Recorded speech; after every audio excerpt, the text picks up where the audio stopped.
Hi, I'm Tracy Dean with the U.S. Army Combat Capabilities Development Command's Army Research Laboratory. Welcome to What We Learned Today, a podcast where we talk with Army scientists and engineers about the science and technology that will modernize the United States Army and make our soldiers stronger and safer. The Army's paying cold hard cash for great ideas. In a program called xTech, the call is out for innovative small businesses to come up with technology solutions to help build the Army of the future. Over 5 such competitions, xTech has continued to bring new and innovative technologies to the Army. From one Maryland-based technology company called Syncopated Engineering, the competition led to a partnership to develop enhanced radio systems for soldiers. Today, I will be speaking to the founder and CEO of Syncopated Engineering, Jim Costable, and our own subject matter expert from the laboratory, Kelly Sherbondi. Gentlemen, welcome to What We Learned Today. Thanks, Tracy. Glad to be here. Yeah, it's a pleasure. Looking forward to the opportunity. Great. So let's talk about the ARL Syncopated Union. How did this collaborative effort begin? This is Kelly. I'll give a start here. From my perspective and recollection, basically, we met Jim through some of the outreach that the ARL corporate offices had.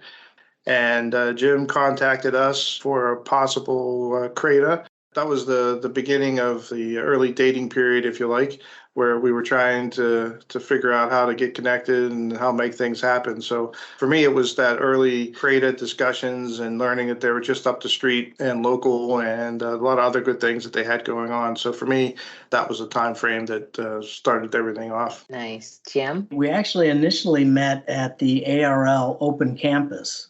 And so we showed up, we were walking around and ran into Kelly's booth, and they were demonstrating some of the cognitive radar applications, and it really aligned well with what we were doing, which was more on a radio perspective. And that kind of kicked it off, that plus the common interest in software-defined radio. That's kind of where we started, and then right into the CRADAs and different working arrangements after that. When did you first hear about the xTech search competition? So xTech search, we learned about, I guess the second one was ongoing. So we were in the third round and we became aware of it, and it seemed like just a fantastic opportunity for us to learn more about the Army and their needs and to get some of our capabilities out in front of them. Great. So the competition awards a sizable amount of prize money to top selected small businesses to spur further research and development and transition these technologies to the Army. So in addition to the allure of the prize money, what were some of the other motivating factors that led to your decision to participate in the xTech Search Challenge? Well, for us, the big thing was we had an existing capability that was with the Marines, and they were using it and enjoying it. And for us, we were trying to get in front of the Army better, right? So we were looking forward to better exposure to different groups and then really understanding more deeply what they needed, because that's just critical. We have a capability, but we want to make sure we're building a capability that the Army wants, not what we want. And so that was the really motivating factor, was to get right out in front of both technical expertise and Army operational expertise to understand their needs. Okay, so let's further that conversation about the technology. What is the Mockingbird RF emulator technology? And why did you elect to lead with that particular technology for the challenge? Mockingbird is an RF signal and traffic emulator, and it aligned very well with one of the xTech search capabilities, which was machine learning for RF spoofing. Our Army footprint is very large. We're very visible in the space. And so what happens is that's just a growing problem for us, right? And especially in forward deployed positions. So the military is heavily reliant on comms. Our adversaries are getting more sophisticated in ability to detect us, and that problem is not shrinking. It's growing, right? And so Mockingbird, what it does is it basically can emulate existing RF emitters, and it provides force protection by basically confusing the adversary at a fraction of a cost of the actual piece of equipment we're trying to emulate. like less than 1% of the actual cost of the piece of equipment we're trying to emulate. Perfect. This one's for you, Kelly. How does this technology complement or expand upon current research being conducted at the lab? One of the things I would say is that it's not just the technology. So for us, the program that we have, which has been primarily a joint program with Air Force Research Laboratory, funded by OSD, because again, on the Army side here, we were working hard for the radar. Yeah, I think what I'd add to that is, and ties into xTech Search. When we were in xTech Search, it was a heavy emphasis on dual use technologies, right? And so how do you take an emulator and turn it into something that's a commercial application? Well, it turns out that as a piece of lab equipment, you can use it to generate sophisticated RF scenes.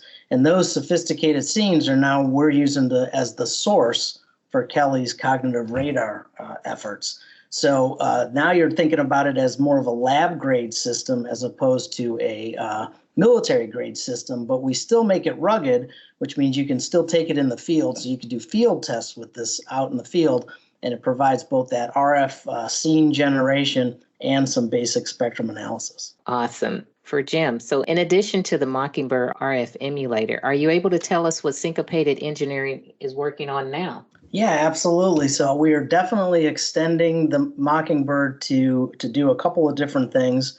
First is to build that lab grade version, which is going to be a simpler version that could be used in the lab. So that'll be a little bit more prolific, I think more volume in the market. And then also for the military, we have both the Marines and SOCOM have been interested in it, and we're adding some additional capabilities there, including more distributive and collaborative processing, so make it more conversational, and adding remote control like Iridium. Beyond that, it's all based on our same sort of what we call Cielo cognitive radio platform, and we're currently using that to kind of launch two other capabilities. One we call Microbat, which is sort of a wireless cybersecurity and spectrum monitoring system. And the other one we call Hornet, which is more for counter UAS. So those are just a couple of other extensions on top of that.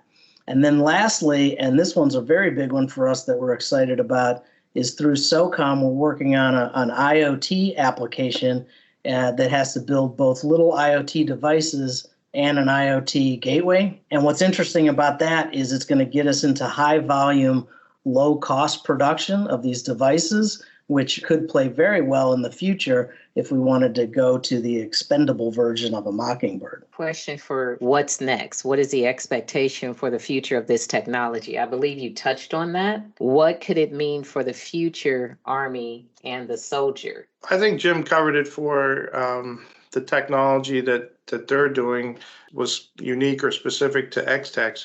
But people may ask, well, why is that unique? Well, it's unique because all the funding that we're getting for this cognitive radar has been customer funded.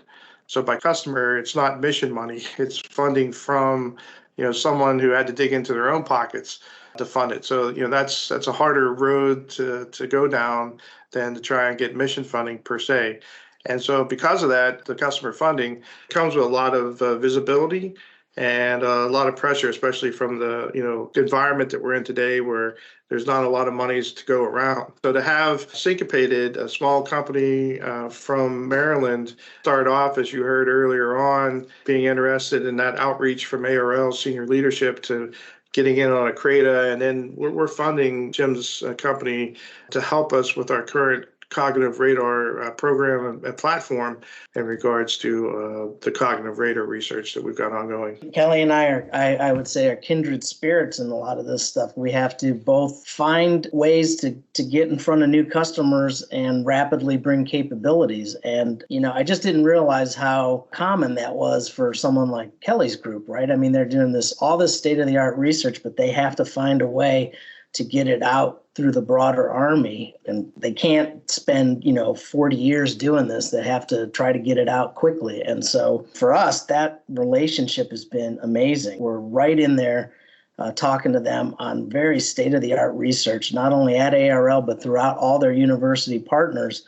And then our role is really helping them implement that on an actual research platform that we can get in the hands of the bigger Army so they can evaluate it and adopt it into their program. So it's been just an incredible journey for us. We're just learning at the speed of light, and that rapid prototyping really, it's right up our alley, and it turns out that it aligns very well with all the things that Kelly and his team are trying to do. So you've answered the question, what's next for this collaboration? So what has your xTech experience been like, Jim? Oh, it's been fantastic. I mean, I think one of the first things that was important was, when you're focusing on delivering something, you got your head down in the lab and you're really digging deep. And xTech Search gave us the ability to get our head out of the lab, get out, start talking to customers like the Army, actually meeting a lot of people in the business offices at the Army, and collaborating throughout the rest of the xTech community, even with the other companies in the cohort, and really refine your message, right? I mean, one of the biggest problems we had going in was we had a good capability, but we didn't know if we were solving the right problem, right? And when you start talking to Army people and you start telling them what your value proposition is, and they come back and tell you what their actual needs are, you kind of keep refining that message and you keep refining what the capabilities of the system is. And so that alone has been just absolutely incredible for us. We've made significant changes and changed the direction of the product roadmap based on direct feedback from the Army. So that, number one, has been just absolutely fantastic. In addition to that, we met a lot of other people in the process through that journey, other companies, and we're working with them now. We're trying to collaborate with them right now, working with one company that makes enclosures with foam for some of our expendable things. We've talked to some of the battery companies, alternate PNT kind of companies. So that also has been fantastic. And then the connections have been great. And you realize that even though it's a very big Army, it's still a small world, right? Our mentor for xTech Search was Dr. Matt Higgins. He knows and works with Kelly.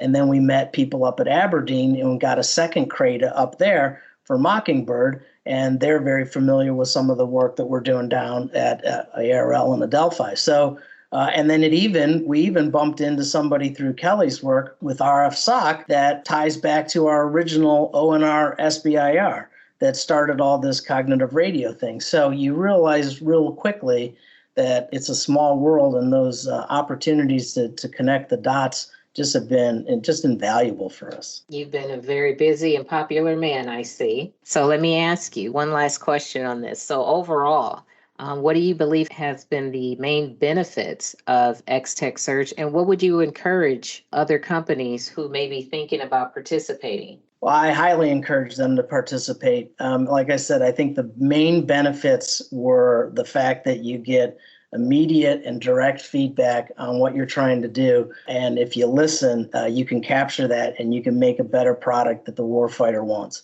And then two, you get all these different connections. And those connections are just incredibly powerful. Matter of fact, so much so that I have continued on and working with FedTech, who worked on the xTech Search, and I've actually been mentoring some of the new companies in xTech Search as they come through.